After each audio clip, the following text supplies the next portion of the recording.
사도행전을 성령행전이다 그렇게 부르죠. 왜냐하면 사도행전에는 성령께서 오셔서 일어난 수많은 일들을 기록하고 있기 때문입니다. 부활하신 예수님께서 제자들에게 말씀하십니다. 너희는 예루살렘을 떠나지 말고 내게 들은 바 아버지께서 약속하신 것을 기다리라. 요한은 물로 세례를 베풀었지만 너희는 몇 날이 못되어 성령으로 세례를 받으리라. 여기 예수님께서 물 세례와 함께 성령 세례를 언급하십니다. 물 세례도 받아야 하지만 성령 세례도 받아야 한다는 말씀이죠. 자, 지금 이 말씀을 제자들에게 하신 시점이 예수님께서 십자가에 죽으시고 부활하셔서 이제 승천하기 전입니다. 제자들에게 내게 들었던 바 아버지께서 약속하신 것을 기다려라. 몇 날이 못되어 너희는 성령으로 세례를 받게 되리라.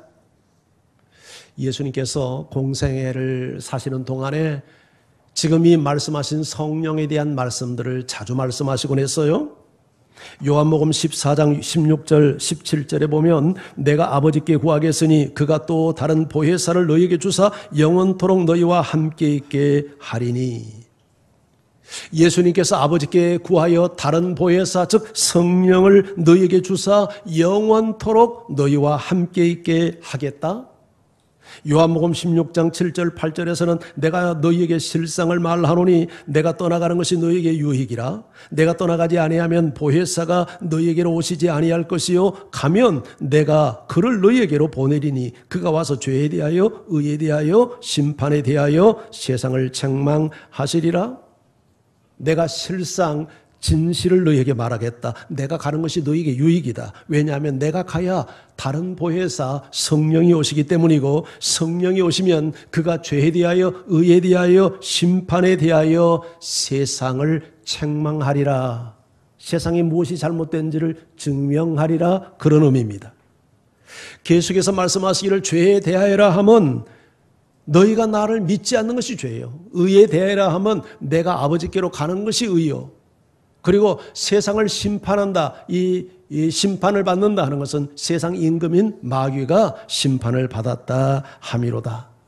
그런데 이것을 성령께서 오셔서 깨닫게 한다. 그렇게 말씀을 하십니다.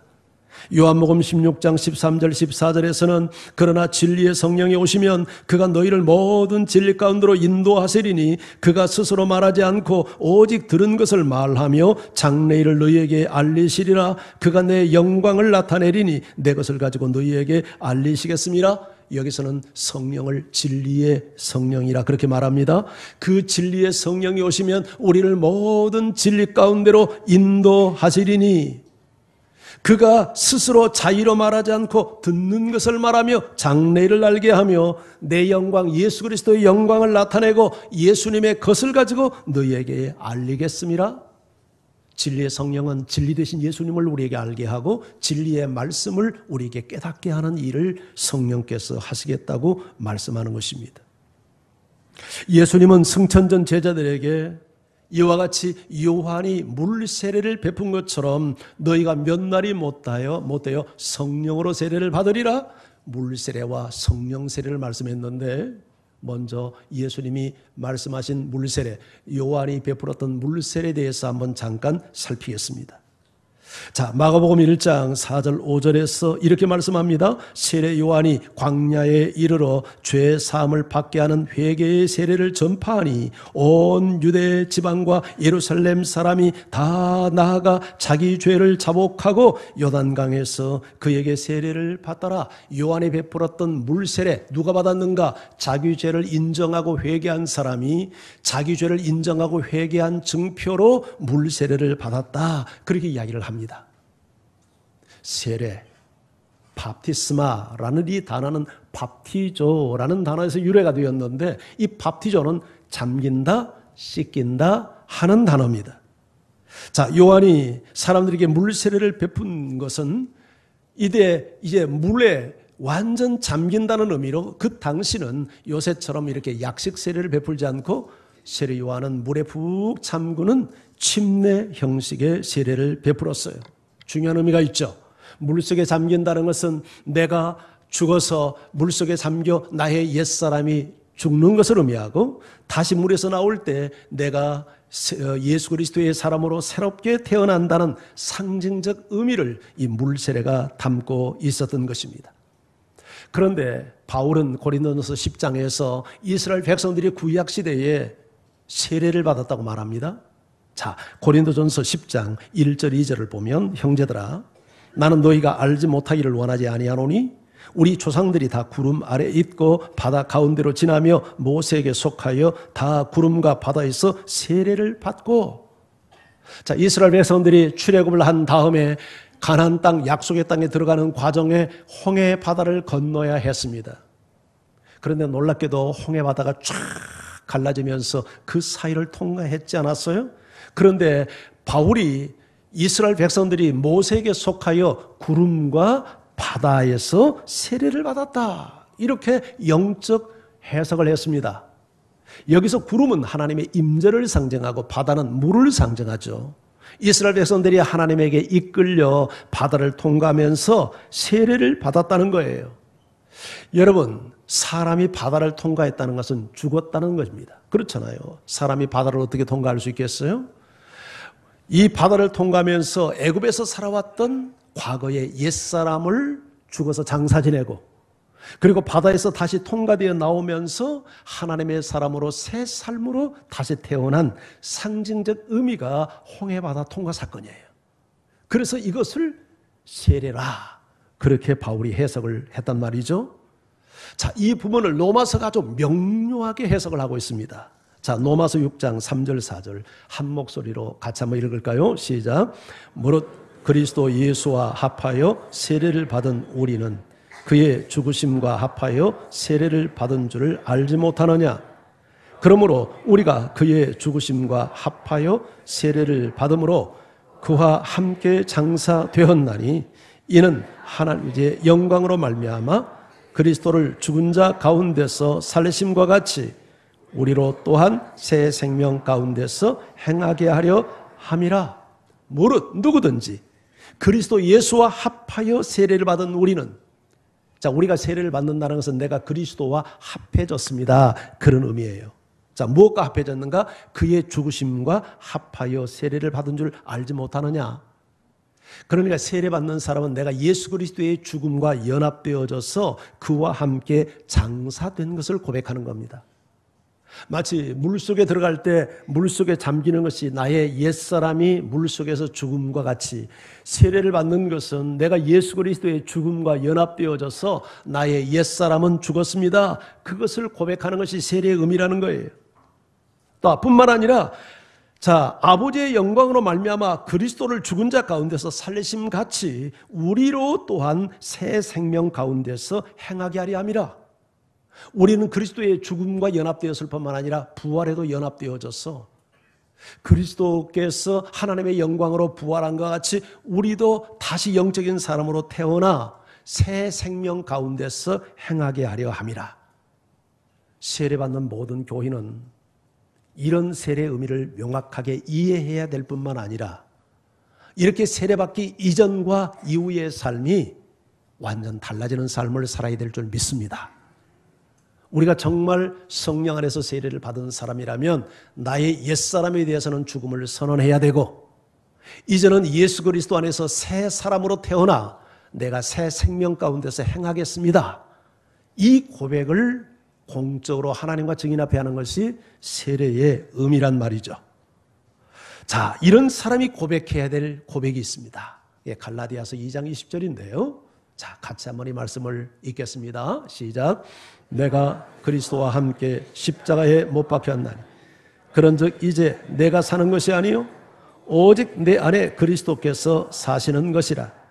이제 내가 육체 가운데 사는 것은 나를 사랑하사 나를 위하여 자기 자신을 버리신 하나님의 아들을 믿는 믿음 안에서 사는 것이라. 내가 그리스도와 함께 십자가에 못 박혔나니, 이게 믿음의 고백이죠. 예수 믿는 사람은 이 고백을 할 수 있어야 돼요. 예수님의 죽음이 나를 위한 죽음이니까 실상은 내가 예수님의 죽음을 믿는 순간 내가 옛사람이 죽었습니다. 그런즉 이제는 내가 사는 것이 아니요 오직 내 안에 그리스도께서 사신 것이지. 아멘. 여러분 안에 누가 살아 계세요? 예수님이 살고 계세요. 예수님이 여러분의 인생의 주인이시고 여러분의 삶을 지배하고 계십니까? 그렇게 되는 것이 정상인 줄 믿습니다. 그럼에도 불구하고 내가 육체 가운데 사는 것은 나를 사랑하사 나를 위하여 자기 자신을 버리신 하나님의 아들을 믿는 믿음 안에서 사는 것이라. 그런 고백이에요. 자, 그러면 한 가지 물어보십시다. 우리가 구원받으려면 물세례 받아야 됩니까? 받지 않아도 됩니까? 약간 헷갈리죠? 네. 내가 물세례가 구원의 조건이 될 수 있을까요? 될 수 없을까요? 예, 될 것 같기도 하고 되지 않을 것 같기도 하고. 정확히 말하면 물세례는 구원의 전제 조건은 아닙니다. 하지만 구원받는 성도가 구원받는 성도로서 살아가는데 물세례는 유익이 있을까요? 없을까요? 이건 분명히 유익이 있습니다. 이것은 마치 뭐가 같냐면 결혼식과 같습니다. 세례는 우리가 예수 그리스도와 결혼한 것과 같은 선언이에요. 여러분, 결혼은 누가 합니까? 사랑하는 남녀가 만나서 결혼을 해요. 요새는 남자끼리도 결혼하고 여자끼리도 결혼하는데 그건 잘못이에요. 결혼은 남자와 여자가 하는 거예요. 근데 사랑하는 사이가 결혼을 해요. 근데 사랑한다고 해서 결혼식도 안 올리고 살면 어떻게 될까요? 떳떳하지 못하죠. 저것들 불장난하는 것 아니야? 이런 오해도 받을 수 있죠. 그리고 결혼식 안 하고 살면 결혼에 대한 책임감이 약화될 가능성 있어요? 없어요? 있어요. 언제든지 쉽게 헤어질 수 있어요. 그런데 하나님과 증인 앞에서 결혼식을 올리고 결혼을 하면 어때요? 타인으로부터 부부라는 합당한 공인을 받게 될 뿐만 아니라 자기의 결혼 생활에 대해서 책임을 질 수 있는 부담감이 커져요. 그래서 결혼해서 위기가 와도 잘 극복하는 힘이 생겨요. 그래서 결혼식 하지 않고 살면 안 돼요. 결혼식을 올리고 사는 게 좋아요. 아멘. 물세례 받지 않는다고 구원 못 받는 건 아니에요. 근데 물세례를 받고 신앙생활하면 마치 결혼식하고 부부가 사는 것처럼 떳떳하고 합당하고 책임감 있는 신앙생활을 하는 유익이 있어요. 그래서 여러분 가운데 혹시 아직 예수를 믿지만 물세례 받지 않는 분이 있다면 반드시 물세례를 꼭 받기를 주님의 이름으로 축원합니다. 자, 성경 우리 마가복음 16장 16절을 한번 같이 읽어봅니다. 자, 시작. 믿고 세례를 받는 사람은 구원을 얻을 것이요 믿지 않는 사람은 정죄를 받으리라. 자, 여기서 뭐를 지금 이야기하고 있습니까? 네, 구원을 받는 사람과 정죄를 받는 사람에 대해서 이야기를 해요. 근데 구원의 조건이 뭐죠? 구원을 믿고 세례를 받는 사람은 구원을 받고 정죄는 누가 받습니까? 믿지 않는 사람이 받습니다. 그러면 구원과 정죄에서 강조점은 어디에 있는 겁니까? 믿음에 있습니까? 세례에 있습니까? 믿음에 있죠. 자, 믿고 세례를 받으면 구원을 받고 믿지 않고 세례받지 않으면 정죄를 받고 그렇게 말하고 있지 않죠. 믿지 않으면 정죄를 받는다. 뭐가 빠져 있어요? 세례가 빠져 있어요. 그러니까 믿음은 절대 조건이에요. 그러면 세례는 절대 조건은 아니에요. 이건 부수적인 거예요. 그러니까 믿음으로 구원을 받는 거예요. 믿지 않으면 정죄를 받는 거예요. 그런데 세례를 받으면 믿음을 확증하게 되고 유익을 얻는 거예요. 그래서 여러분들이 믿는 사람은 세례를 받으셔야 돼요. 자, 근데 물세례를 받을 때 성령 세례를 받는 경우가 있고 물세례를 받지만 성령 세례를 받지 못하는 경우도 있을 수 있어요. 세례는 어떤 사람이 받는다고요? 예수님의 죽음과 믿음으로 연합되어져서 나의 옛사람이 죽음을 선언하고 예수님의 부활과 믿음으로 연합되어져서 새 생명 가운데 살겠습니다. 이 믿음을 고백하는 사람이 세례를 받는다고 이야기를 해요. 그리고 정말 이것이 거짓 없는 참 믿음이 되어서 그렇게 살고 있다면 이 사람은 물세례와 함께 성령 세례를 받은 사람이라고 말할 수 있어요. 하지만 세례의 의미를 모르고 건성으로 세례를 받아서 세례받은 이전과 이후의 삶이 전혀 달라지지 않고 세속적이고 죄의 습관을 따라 살고 있다면 그 사람은 물세례를 아무리 100번, 1000번을 받아도 성령으로 세례받은 사람이라고 말할 수 없어요. 진정으로 세례를 받는 사람은 정말 예수 그리스도가 내 인생의 구조의 주인 되심을 고백하는 사람이에요. 왜 그런가? 성령으로 하지 않고는 이 고백이 불가능하기 때문이죠. 고린도전서 12장 3절 같이 이 말씀을 읽어봅니다. 시작.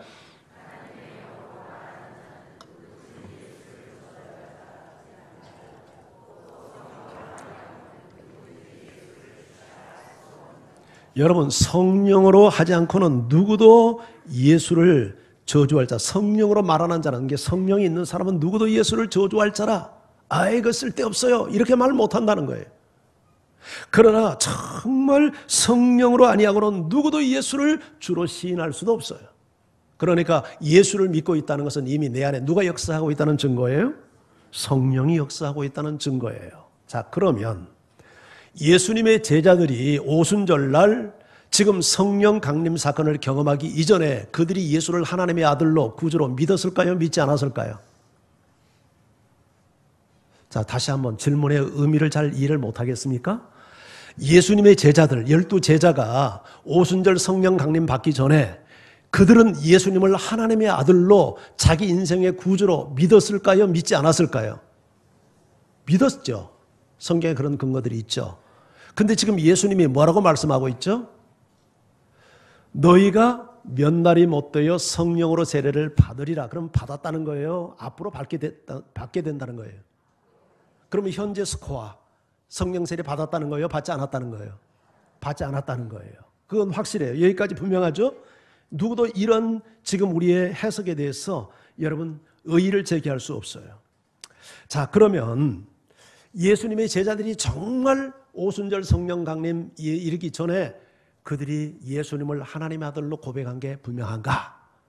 자, 마태복음 16장에서 예수님이 제자들에게 물었죠. 얘들아, 너희는 나를 누구라고 하느냐? 그때 제자들을 대표해서 베드로가 답변합니다. 주는 그리스도, 메시아시요 살아계신 하나님의 아들이십니다. 그때 그 고백을 듣고 예수님이 뭐라고 말씀했죠? 바요나 시몬아, 참 네가 복을 받았구나. 이것을 너에게 알게 하는 이는 혈육이 아니요 하늘에 계신 내 아버지께서 성령을 통해서 알게 했다. 그 고백을 했을 때 누가 역사했던 겁니까? 성령께서 이미 베드로에게 역사를 하고 있었던 거예요. 자, 그런가 하면 예수님께서 제자들을 2명씩 짝을 지어서 전도를 내보냈어요. 돌아와서 보고합니다. 주님, 놀라운 일을 경험했습니다. 세상에 우리가 주의 이름으로 귀신을 내어 쫓았습니다. 귀신들이 항복하더이다. 그때 예수님께서 말씀합니다. 내가 하늘에서 마귀가 떨어지는 것을 보았다. 하지만 너희가 귀신이 너희에게 항복하는 것으로 기뻐하지 말고 너희 이름이 하늘에 기록된 것으로 기뻐하라. 여기 기록된 것으로 했을 때 사용하는 시제가 과거 완료입니다. 영어 성경은 written, write가 아니고 written. 이미 기록된, 너희 이름이 이 시점에서 이미 기록된 것으로. 그러니까 그들이 나가서 귀신을 내어 쫓고 그런 기적을 베풀었을 때 이미 그들은 구원받은 상태에 있었다는 사실을 예수님께서 말씀하신 거예요. 자, 그런가 하면 예수님이 십자가를 지기 전날 밤 제자들과 함께 마지막 만찬을 합니다. 이 만찬을 하는 자리에서 예수님이 제자들의 발을 씻기려고 하니까 베드로가 기겁을 하죠. 어떻게 선생님이 제자들의 발을 씻을 수 있습니까? 저는 못합니다. 이렇게 하니까 예수님이 이렇게 말씀했죠. 내가 네 발을 씻지 않으면 네가 나와 상관이 없다. 그래요, 주님? 그러면 제 발뿐 아닙니다. 저 온몸을 씻어 주소서. 샤워를 해주시고 때까지 밀어주소서. 이렇게 부탁을 하죠. 그러니까 예수님이 뭐라고 말씀합니까? 이미 목욕한 자는 발만 씻으면 되느니라. 요한복음 13장 10절. 자, 우리 같이 읽어봅니다. 시작. 예수께서 이르시되 이미 목욕한 자는 발밖에 씻을 필요가 없느니라. 온몸이 깨끗하니라. 너희가 깨끗하나 다는 아니니라 하시니. 이미 그들이 다 깨끗함을 받았다는 거예요. 한 사람 빼고. 다는 아니라는 말은 가룟 유다를 두고 한 말이죠. 이게 가룟 유다 외에는 이미 다 목욕한 자이고 온몸이 깨끗하게 되었고 그들이 거듭난 자이고 속죄함을 받은 상태에 있다는 얘기예요. 자, 이런 것을 우리가 참고해 보면 오순절 성령 강림이 그들에게 임하기 전에 그들은 다 같이 예수님을 하나님의 아들로 그리스도로 시인했고 귀신을 내어 쫓았고 그들의 이름이 하나님 나라의 생명책에 이미 기록이 되어 있고 그리고 또 이미 목욕한 자이고. 근데 이런 역사가 성령의 역사가 없이는 도저히 일어날 수 없는 역사예요. 그런데 놀라운 사실은 예수님께서 너희가 앞으로 몇 날이 못되어 가까운 시일 안에 성령으로 세례를 받게 되리라 미래형으로 말하고 있다는 거예요. 이건 적어도 그들에게 아직 성령 세례가 임하지 않았다는 것이죠. 자, 그렇다면 예수님이 말씀하신 성령 세례의 의미가 뭐냐 하는 거예요. 자, 이 부분에 있어서 복음주의 안에서도 굉장한 갑론을박이 아주 심한 부분입니다. 똑같은 복음주의 신앙, 개혁주의 신앙을 갖는 사람들 안에도 성령 세례에 대한 해석이 갈라져요. 주로 우리 교단 장로교와 같은 입장에서는 성령 세례는 예수 믿을 때 성령이 오신 사건, 성령의 인침 사건이 성령 세례다. 그렇게 아예 단정을 해버립니다. 그런가 하면 누구보다도 성령과 친하고 성령의 역사를 인정하는 오순절 계통에서는 아니다. 성령의 세례는 성령이 오신 것뿐만 아니라 우리가 하나님 나라의 능력을 위해서 또 한 번의 체험이다. 그렇게 이야기를 해요. 그러면 누가 맞냐? 둘 다 맞아요. 왜냐하면 성경에 둘 다 근거를 다 갖고 있어요. 그러니까 서로 갑론을박하지 않겠어요? 그런데 우리가 이제 본문의 입장에서 성령 세례라고 하는 커다란 틀, 주제를 놓고 볼 때는 둘 다 맞는데 사도행전에서 사용했던 성령 세례 의미는 뭐냐 했을 때 전자보다는 후자 쪽 입장이 가깝다. 소위 말해서 장로교 입장보다는 오순절 계통의 입장이 합당하다.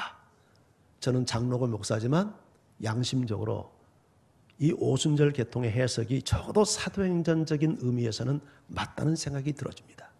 자, 왜 그런가를 한번 살펴볼게요. 자, 예수님께서 부활하시고 나서 제자들에게 나타나서 제자들에게 이렇게 말씀합니다. 자, 복음서로 한번 가볼게요. 누가복음 24장 47절 49절. 자, 우리 같이 이 부분을 읽습니다. 시작.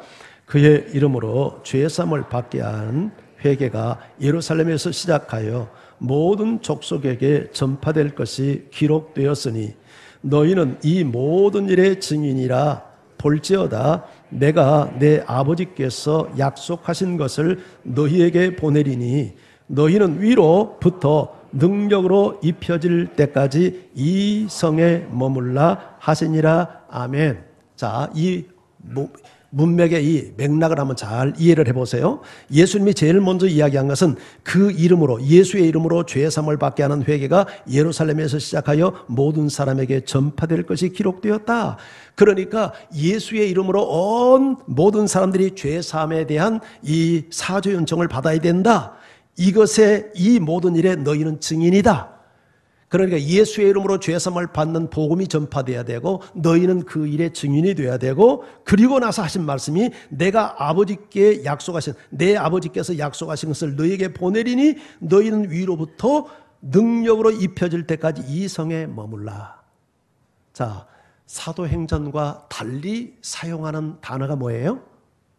능력이라는 거죠. 네, 위로부터 능력을.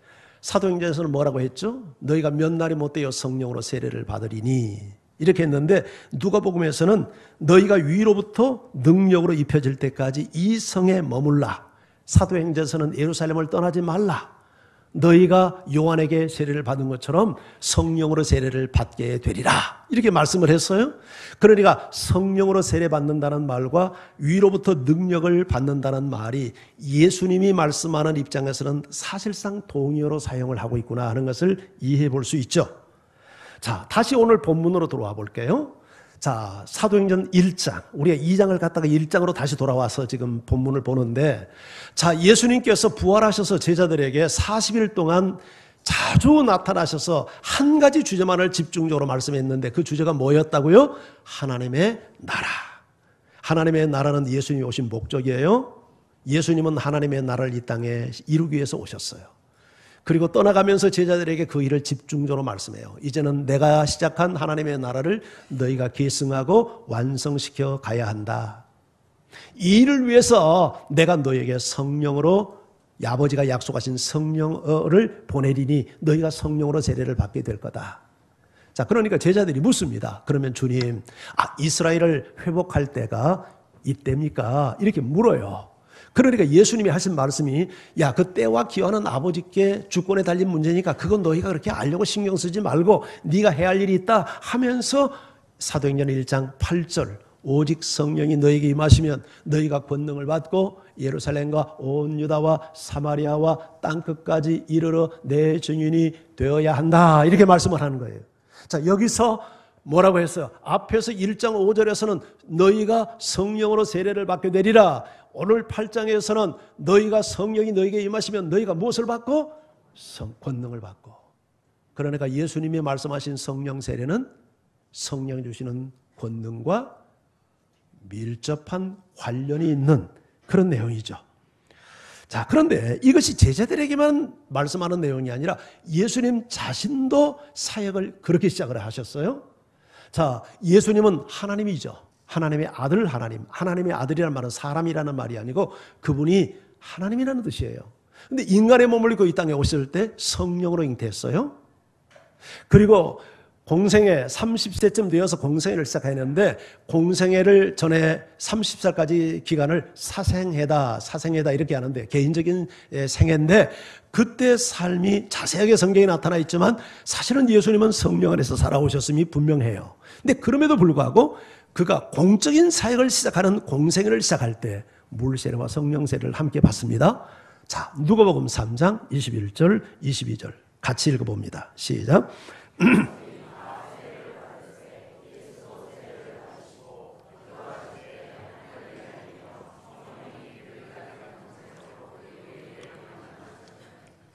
자, 백성이 다 세례를 받을 때 예수도 세례를 받았는데 이 세례는 무슨 세례예요? 물세례예요. 요한에게 받는 물세례. 근데 예수님이 물세례만 받지 않고 물세례를 받고 기도하는데 하늘이 열리며 뭐가 내렸어요? 성령이 예수님 위에 강림하였어요. 근데 그 형체가 비둘기 형체였다. 그렇게 말을 해요.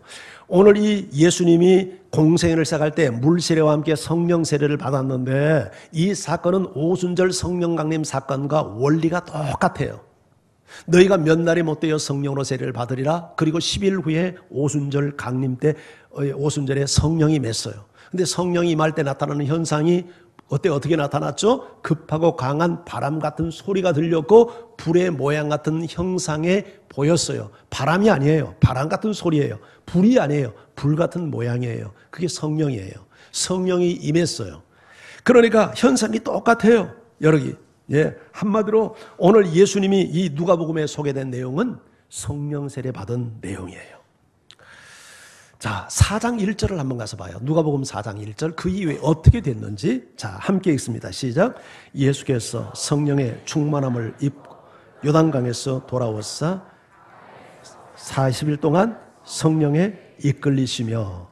자, 예수님께서 성령이 요단강에서 세례받고 기도할 때 하늘이 열리고 성령이 강림했다고 되어 있는데 그게 3장 21절 22절이잖아요.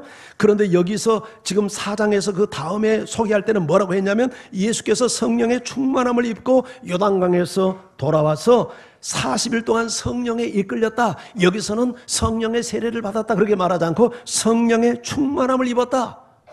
그러니까 성령 세례의 사건이 성령 충만으로 이게 일종의 성령 세례에 임한 결과였다. 그렇게 볼 수 있겠죠. 그렇게 이해가 됐어요? 자, 계속해서 누가복음 4장 14절 15절 지금 누가복음에 계속 연결된 내용이죠. 자, 같이 읽습니다. 시작. 예수께서 성령의 능력으로 갈릴리에 돌아가시니 그 소문이 사방에 퍼졌고 친히 그 여러 회당에서 가르치심에 무사람에게 칭송을 받으시더라. 자, 여기서는 어떻게 표현되어 있어요? 성령의 능력으로. 자, 성령의 세례를 받게 될 거다. 근데 예수님께서 성령이 강림했다. 성령이 충만해졌다. 성령의 능력이 임했다. 성령의 능력으로 갈릴리에 돌아가니까 그 소문이 사방에 퍼졌죠. 그 소문, 무슨 소문? 예수님에게 능력이 있다는 소문. 그리고 여러 회당에서 가르치는데 무사람에게 무엇을 받아? 칭송을 받아. 왜 칭송을 받았을까요? 와우, 예수님의 말씀을 들어보니까 놀라운 말씀이야. 하늘에 듣지도 보지도 못했던 비밀의 말씀을 말씀하시고 그 말씀 속에 우리가 정말 놀라운 권위를 느꼈어. 한마디로 그 말씀 가르침에 능력이 나타난 거예요. 자, 이제 우리 한번 정리를 해봐요. 자, 그리고 나서 하나만 더. 예수님이 그 이후에 안식일 날 고향 나사렛 동네에 가서 회당에서 말씀을 가르칩니다. 자, 사도행전 누가복음 4장 17절 19절 말씀. 자, 같이 읽습니다. 시작. 책을 펴서 이렇게 기록된 데를 찾으시니 곧 주의 성령이 내게 임하셨으니 이는 가난한 자에게 복음을 전하게 하시려고 내게 기름을 부으시고 나를 보내사 포로된 자에게 자유를 눈먼 자에게 다시 보게 함을 전파하며 눌린 자를 자유롭게 하고 주의 은혜의 해를 전파하게 하려 하심이라 하였더라. 아멘. 자, 안식일날 예수님이 설교를 하려고 하니까 회당장이 예수님에게 두루마리 성경 이사야 책을 갖다 드려요. 근데 예수님께서 아무데나 펴는 게 아니라 이렇게 기록된 데를 찾으시니 매우 의도적이죠. 의도적으로 이렇게 된 데를 찾았어요. 그게 어디냐면 이사야 61장 1절 2절 내용. 그 내용이 주의 성령이 내게 임하셨으니 이는 가난한 자에게 복음을 전하게 하시고 내게 기름을 부으시고 나를 보내사 포로된 자에게 자유를 눈먼 자에게 다시 보게 함을 눌린 자를 자유롭게 주의 은혜를 전파. 이게 이사야 61장 1절 2절을 좀 인용하는 내용이에요. 이 말씀을 읽으시고 책을 덮으시고 나서 예수님이 뭐라고 말씀했냐면 오늘 이 내용이 내게 응하였다. 그렇게 이야기를 해요. 이 말은 예수님에 의해서 이 예언의 말씀이 성취되었다. 이사야 61장 예언은 예수님에 대한 예언이었다. 그런데 예수님께서 뭐라고 말하냐면 주의 성령이 내게 임하심으로 말미암아 가난한 자에게 복음을 전하시고 기름을 부어서 나로 하여금 눌린 자를 자유케 포로된 자를 자유케 눈먼 자를 보게 한다. 한마디로 왜 주의 성령이 임하셨어요? 왜 능력을 부어줬어요? 한마디로 복음을 전하고 주의 눌린 자를 자유케 하는 이 사명을 위해서 주의 성령이 오셨다고 지금 말씀을 하는 거예요. 예수님 자신이 사역을 하면서 그냥 물세만 받고 사역을 한 게 아니라 하늘이 열리면서 하늘로부터 성령이 임하는 성령 세례를 경험하고 나서 사역을 했고 그때부터 성령이 충만했고 그때부터 하늘의 능력이 예수님을 이끌어가서 가는 곳곳마다 소문이 나고 가는 곳곳마다 칭송을 받고 귀신들이 떠나가고 병자가 낫고 이런 역사들이 예수님의 삶 속에도 나타난 거예요. 예수님은 이렇게 3년 동안 공생애를 다 보낸 다음에 제자들 곁을 떠나가면서 너희가 이제 이 일을 해야 돼. 그런데 그냥 나가지 마. 아버지가 약속하신 성령을 받고 나가. 그러면서 몇 날이 못 돼요. 성령으로 세례받게 될 거야. 이렇게 말씀을 하신 거예요. 자, 훗날 베드로가 예수님에 대해서 이렇게 증언을 합니다. 자, 우리 사도행전 10장 38절 같이 한번 읽습니다. 시작. 하나님이 나사렛 예수에게 성령과 능력을 기름 붓듯 하셨으며 그가 두루다니시며 선한 일을 행하시고 마귀에게 눌린 모든 사람을 고치셨으니 이는 하나님이 함께 하셨습니다. 예수님께서 하나님께서 나사렛 예수 인간 예수에게 성령과 능력을 기름 붓듯 하셔서 두루 다니며 선한 일을 행하고 마귀에게 눌린 자를 고치고 병자를 고치고 권세 있게 복음을 전파하게 하셨단 말이죠. 그 예수님이 제자들에게 하나님 나라를 위해서 너희가 이제 사역을 하는데 너희가 그냥 가지 마라. 아버지가 약속하신 성령 세례를 받고 가라. 먼 날이 못 되어 성령으로 세례받게 될 거다. 성령이 너희에게 강림할 거야. 그렇다면 오늘 우리가 물세례 받는 것으로 끝날 일이 아니라 정말 오늘 주님께서 약속하신 이 성령의 세례, 성령의 강림 사건, 성령의 충만함, 하나님의 능력이 덧입혀지는 이 사건, 이게 우리에게도 필요하지 않을까요? 왜 이렇게 많은 그리스도인들이 예수를 믿는다고 하면서도 그렇게 무기력합니까? 죄 하나 이기지 못하고 유혹 하나 극복하지 못하고 감정 하나 컨트롤하지 못하고 세상에 나가면 주눅 들어가지고 명함 하나 내밀지 못하고 예수의 예자도 꺼내지 못하고 왜 이렇게 무기력하게 신앙생활을 합니까? 우리가 정상적이라면 적어도 나를 통해서 예수 믿는 사람들이 매일같이는 몰라도 적어도 내가 예수 믿는 지 10년이 됐다면 아무리 못해도 10사람, 20사람, 30명 나를 통해서 구원받는 역사가 일어나는 것이 정상이라고 보지 않습니까? 그것이 하나님 나라를 이루는 일이요, 그것이 예수의 증인으로서의 우리의 사명이잖아요. 그런데 왜 이런 일이 우리를 통해서 나타나지 않을까요? 우리에게 성령의 강력한 충만함의 역사가 없기 때문이 아닐까요? 성령의 능력이 우리를 사로잡고 있지 않기 때문에 오는 현상이 아닐까요? 예수님께서 성령으로 세례를 받게 된다, 이 말씀을 하신 것은 우리에게 무슨 교리적 논쟁을 유발시키기 위해서 하신 말씀이 아니죠. 여러분, 성령 세례의 의미가 뭐냐, 인침이냐, 뭐 어떤 능력이냐, 이것을 따지는 것이 중요한 게 아니라 우리에게 필요한 것은 너희가 하나님 나라 사역을 위해서 예수의 증인이 되어야 되고, 예수의 증인이 되려면 하늘의 능력이 필요하다, 이것만큼 부정할 수 없는 사실이잖아요. 그러기 위해서 오늘 여러분들이 성령을 인정하시고 성령을 사모하고 성령이 주시는 이 충만한 능력을 여러분들이 하나님 앞에 구하는 여러분 되기를 주의 이름으로 축원합니다. 그래서 여러분을 통해서 놀라운 생명이 구원되는 역사들이 나타나기를 예수 그리스도의 이름으로 축원드립니다. 아멘. 우리 같이 찬양합니다.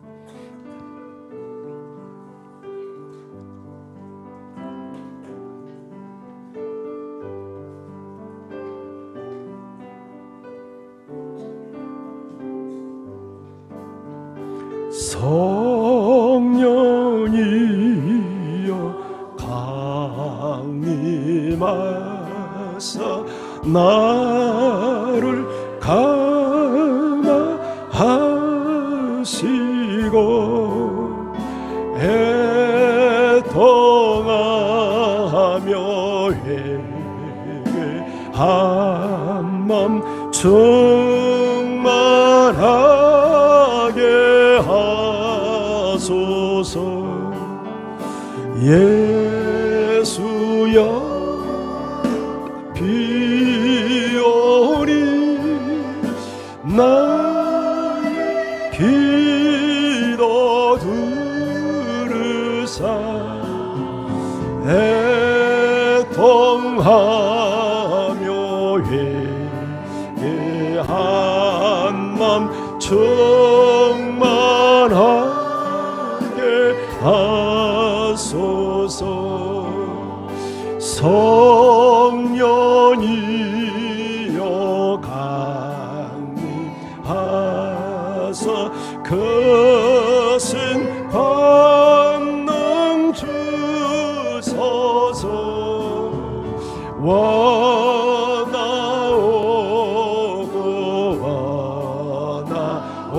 원하오니 충만하게 하소서. 아멘. 예수여 비오니 나의 기도 들으사 애통하며 회개한 맘 충만하게 하소서. 힘이 없고 연약하나 엎드려서 비오리. 성령 강림하옵소서. 충만하게 하소서. 예수여 비오리 나의 기도 들으사 애통하며 회개하라. 충만하게 하소서. 물세례가 물속에 확 잠기는 것처럼 성령 세례는 성령께 확 잠기는 거예요. 성령에 이끌리는 거예요. 성령 충만을 받는 거예요. 이런 사람에게 하늘의 능력이 나타나도록 되어 있어요. 이런 사람이 하나님의 나라를 위해서 헌신하게 돼요. 이런 사람이 예수의 증인이 되게 되어 있어요. 여러분, 예수를 믿으면서도 무기력증에 빠져 있다면 우리가 성령을 인정하지 않고 살 가능성이 많아요. 오늘도 예수님이 말씀하신 성령 세례 저에게 부어주셔서 성령의 충만함과 능력을 가지고 하나님 나라 사역 위해서 헌신하는 제가 되게 달라고, 오늘은 다같이 우리 주여 한번 부르고 뜨거운 마음으로 함께 기도합니다. 주여